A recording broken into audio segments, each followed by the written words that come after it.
চোরদের কাজ মাঝরাতে হয়। বিজেপির পোষা সারমেয় চোর নির্বাচন কমিশন তারা মাঝরাতে সাপ্লিমেন্টারি তালিকা প্রকাশ করবে, তাও এরকম আধখাপচা ভাবে, এটা খুব স্বাভাবিক ব্যাপার। এতে তো মানে আমি অন্তত ব্যক্তিগতভাবে বা অনেকেই এটাতে আহ বিন্দুমাত্র অবাক হননি। এটা আশ্চর্যজনক কিছুই নেই। এখন যাদের নাম অ্যাডজুডিকেশনে ছিল তার মধ্যে এই মুহূর্তে যাদের নাম অন্তত অ্যাপ্রুভড হয়ে গেছে তারা তো ভোট দেবেন।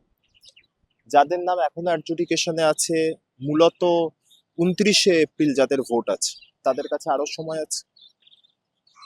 দলগতভাবে আমরা নিশ্চিতভাবেই এলাকা এলাকায় মানুষের পাশে থেকে আমাদের দ্বারা যতটা করা সম্ভব আমরা সেটা সুনিশ্চিত করব। এবং আমি এটুকু দায়িত্ব সহকারে বলতে পারি, আমি 2019-এর লোকসভা নির্বাচন থেকে খুব কাছ থেকে নির্বাচনটা দেখছি।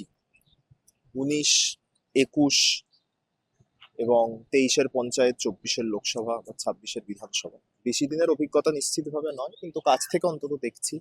19 থেকে 21-এর নির্বাচনে ওতপ্রোতভাবে পার্টিসিপেট করেছি, 24-এও তাই। এটুকু বলতে পারি যে পশ্চিমবাংলার যে আসন্ন বিধানসভা নির্বাচন, বাংলার মানুষ যারা ভোট দেবেন, যাদের নাম অ্যাডজুডিকেশনে গেছে, যাদের নাম বাদ পড়েছে, যারা নির্বাচন কমিশনের দ্বারা খুন হয়েছেন লাইনে দাঁড়িয়ে দাঁড়িয়ে বা চিন্তায়, আশঙ্কায়, তাদের পাড়ার লোকেরা ভোট দেবেন। এনারা যদি সঠিকভাবে ভোট দেন, আমাদের অনুরোধ থাকবে তাদের কাছে যে তারা বেরিয়ে আসুন, রোদ ঝড় জল বৃষ্টি যাই হোক।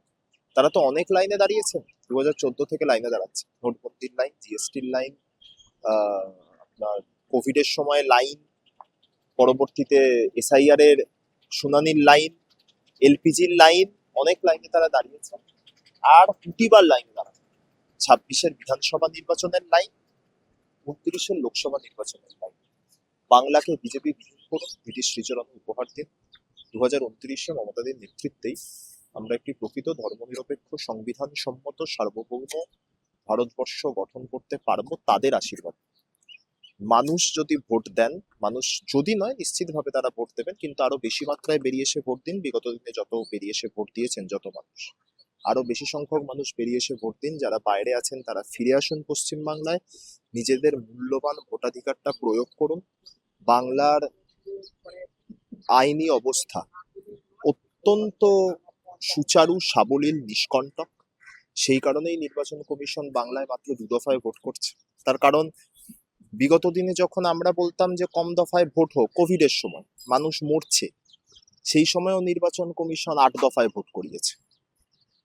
কিন্তু তখন তাদের বক্তব্য ছিল যে বাংলার নির্বাচনের সময় বাংলার আইন শৃঙ্খলার অবনতি ঘটে। তো এখন নিশ্চয়ই উন্নতি ঘটেছে, তাই জন্য 8 থেকে দফাটা 2-এ গিয়ে থেমে গেছে, 6 দফা কমে গিয়েছে। তো বাংলার আইন শৃঙ্খলার অবস্থা অত্যন্ত উৎকৃষ্ট।